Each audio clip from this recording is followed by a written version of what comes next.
চলুন ভবিষ্যৎ নিয়ে কথা বলি, অতীত নিয়ে নয়। একটা বিষয় জানিয়ে আমরা সবসময় বিভ্রান্ত হই। আমরা সবসময় আমাদের অতীত নিয়ে চিন্তিত থাকি। কিন্তু যেমন জিন বলতেন, তোমার অতীত কিছুই নয়। ওটা ছেড়ে দাও। সামনে এগিয়ে চলো। ভালোটা খুঁজে নাও। এমন মানুষদের খুঁজে নাও যাদের দিয়ে তুমি ঘেরা। জিন অলিভা অনেকদিন ধরেই আমার বৃত্তে আছেন। নিশ্চিতভাবেই এরা সেই মানুষ, হাজার হাজার মানুষের মধ্যে একজন, যারা এগিয়ে এসে বলেছেন এই কোম্পানি কি করতে চলেছে এবং এটা তাদের জন্য কি করতে চলেছে। তুমি শুনেছ, উনি বলেছিলেন, আচ্ছা, যদি আমার পরিবারের সাথে কথা বলো, এই কোম্পানিতে এলে মানুষ বদলে যায়, আর এই পরিবর্তনটা ভালো দিকেই হয়। ইতিবাচক, মানুষকে সাহায্য করা, আরো ভালো কিছু করতে চাওয়া। এই কারণেই আমি এই কোম্পানিটাকে ভালোবাসি। এই কারণেই আমি জিন অলিভাকে ভালোবাসি। জিন অলিভা মানুষের মধ্যে ভালো দিকটা বের করে আনেন। তিনি কখনোই তোমাকে খারাপ কিছু প্রকাশ করতে দেবেন না। আমি চেষ্টা করেছিলাম, বিশ্বাস করো। তিনি বলবেন, না, না, না, না, চল এগিয়ে যাই। এই কারণেই আমি ওনাকে ভালোবাসি। জিন হয়। তাহলে আমি বিশ্বাস করি, আমরা সবাই এখন বিশ্বাস করি এই কোম্পানির শক্তি। অন্যগুলো কি ভালো হবে? হ্যাঁ। এগুলো কি সবার সেরা হবে? হ্যাঁ। এগুলো কি বাজার মূল্যের চেয়েও বেশি হবে? হ্যাঁ। আমরা কি বাজারে সয়লাভ করে দেব? হ্যাঁ। আমরা কি এমন টাকা উপার্জন করব যা কখনো কল্পনাও করিনি? হ্যাঁ। কিন্তু আসল শক্তি এসেছে তখন, যখন আমরা এমন মানুষ খুঁজে পেয়েছি যারা কোম্পানির শক্তি তৈরি করবে। কারণ কোম্পানির শক্তি আসলে মানুষ, পণ্য নয়। কেউই পণ্যের প্রেমে পড়েনি। যদি অ্যামাজনের কিছু হয়ে যায়, হয়তো আপনি কিছুটা মন খারাপ করবেন, কিন্তু আসলে আপনি বেশি মন খারাপ করবেন কারণ আপনি আর আগের মতো দ্রুত পণ্য পেতে পারবেন না। যদি কেউ তার জায়গায় চলে আসে, ধন্যবাদ, তাহলে ব্যাপারটা এখানেই শেষ।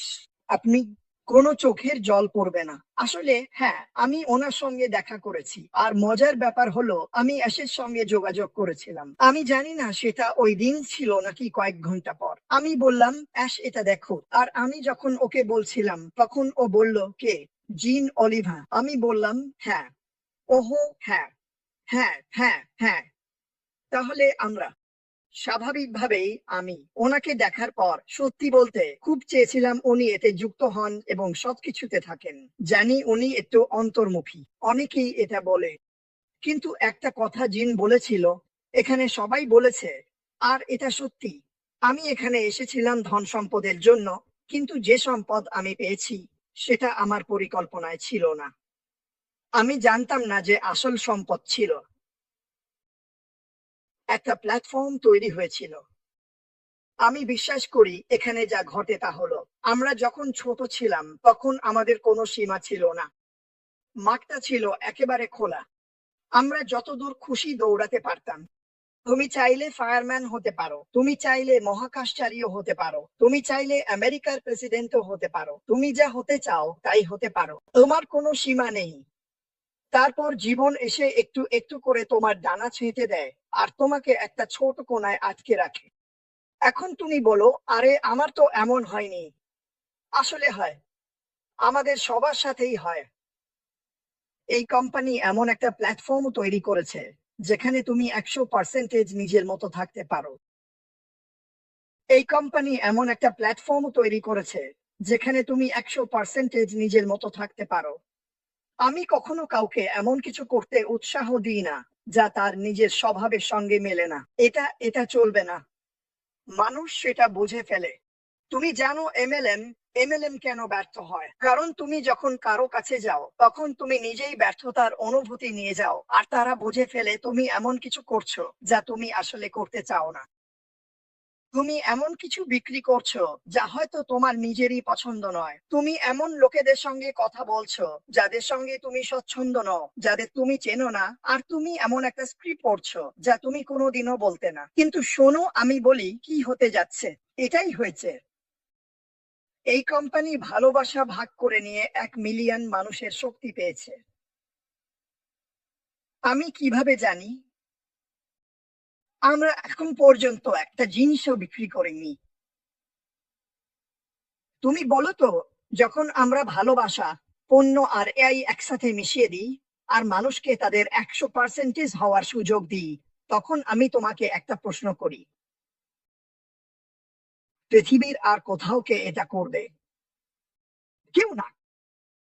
তাহলে যদি তুমি সত্যিই টাকার কথা বলতে চাও, তুমি কি মনে করো না এটা একদম অপচয়? তুমি কি মনে করো না এমন জিনিস নিয়ে কথা বলা অপচয় যা খাওয়া যায় না, যা অবশ্যম্ভাবী? ওহ, ওগুলো অবশ্যম্ভাবী। তুমি চাও বা না চাও, ওগুলো ঘটবেই। তাহলে কেন এসব নিয়ে মনোযোগ দেবে? আমি সত্যি টাকার কথা বলতে ভালোবাসি না। কেন?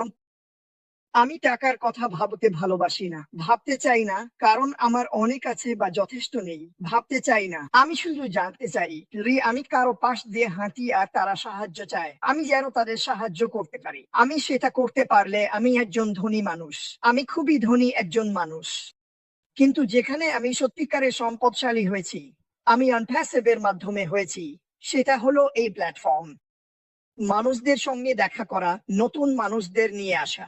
আমি দেখেছি কেউ কেউ বলে, না আমি খুব লাজুক, আর এখন তারা স্ক্রিনে নাচছে, 4 0 বা 5 0 মানুষের সঙ্গে কথা বলছে।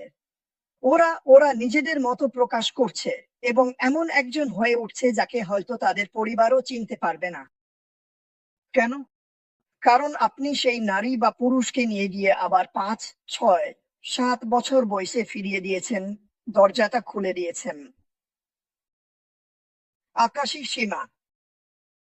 যদি এখানে কেউ সীমাহীন হয়, তাহলে সবকিছু শেষ।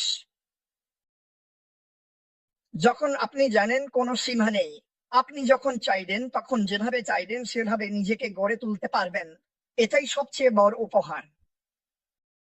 আমি আশির সঙ্গে অনেক কথোপকথন করেছি, সবই ছিল এই শক্তি নিয়ে।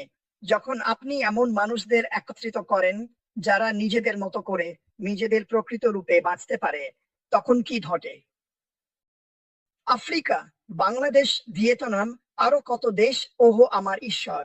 সারা পৃথিবী জুড়ে কত ছোট ছোট ছেলে মেয়ে আর নারী, তারা একটা পরিবারে জন্মায়, সেটা তারা বেছে নিতে পারে না। তারা এমন একটা দেশে জন্মায় যেটা গরিব, সেটাও তারা বেছে নিতে পারে না। তারা স্কুলে যায়, পড়াশোনার ওপর খুব জোর দেওয়া হয়। আমাদের কাছে পৃথিবীর সবচেয়ে শিক্ষিত মানুষ আছে, অথচ তারা এমন দেশে থাকে যেখানে কোনো আশাই নেই।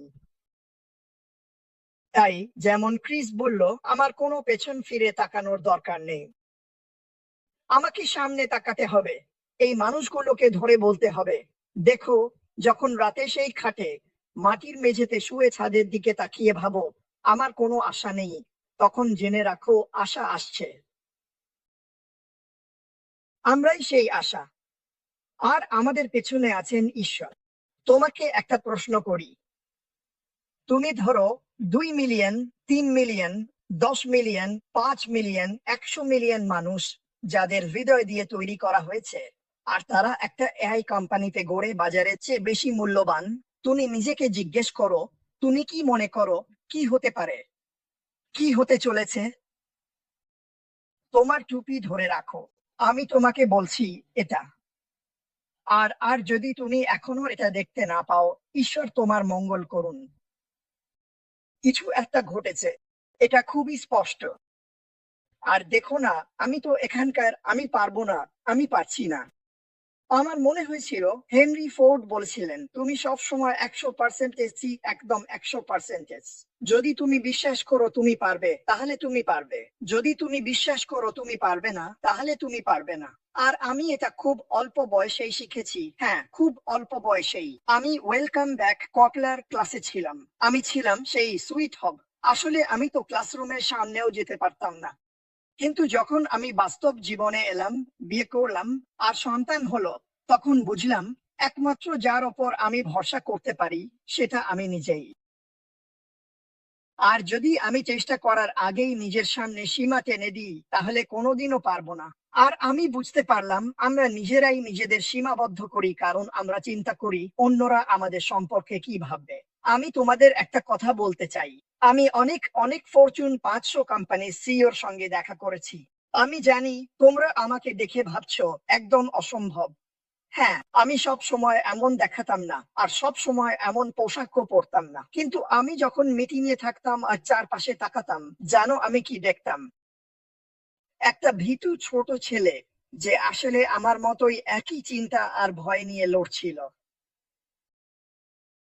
আমি যখন নিজেকে তাদের সমতুল্য ভাবতে শুরু করলাম, তখন কথোপকথনগুলো একদম স্বাভাবিক হয়ে গেল। আর যখন আমার কথা শেষ হতো, তারা বলতো তারা অনুভব করেছে আমি যেন তাদেরই একজন।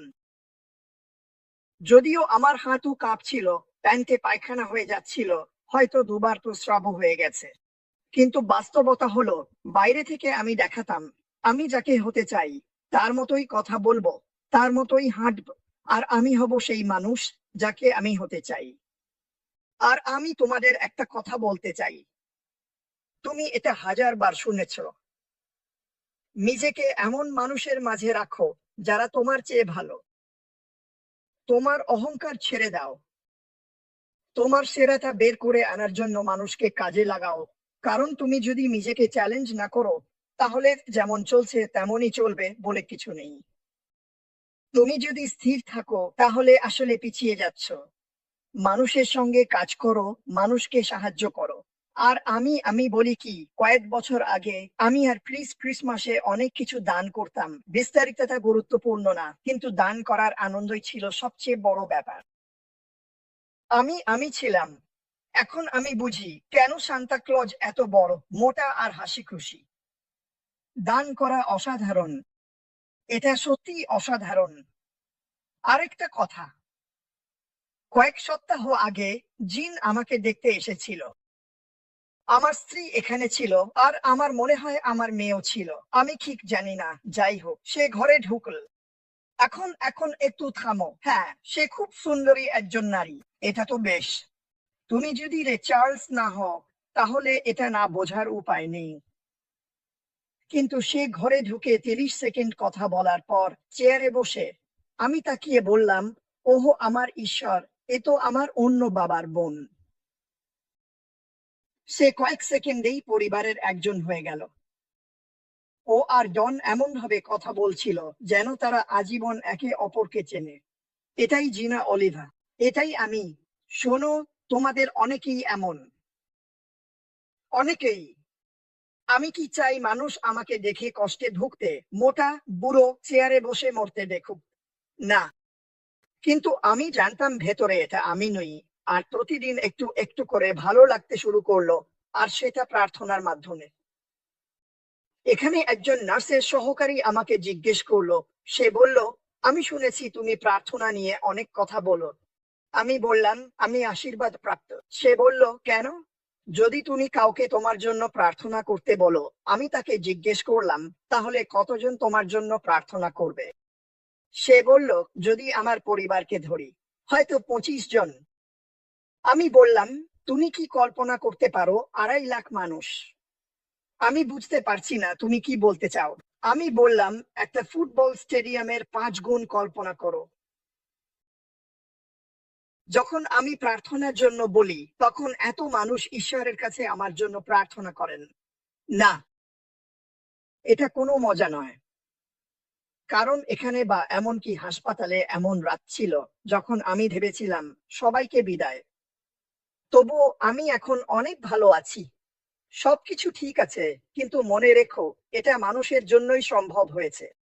আর যদি তুমি বাইরে বসে থাকো, যেমন নোরেল, সে নোরেল সম্পর্কে বলেছিল, ঠিক আছে, নোরেল আসে আসে যেন সার্জেন্ট বিলকোর মতো, ঠিক আছে, কিন্তু সে তার বাইরের খোলসটা ততটা শক্ত নয়।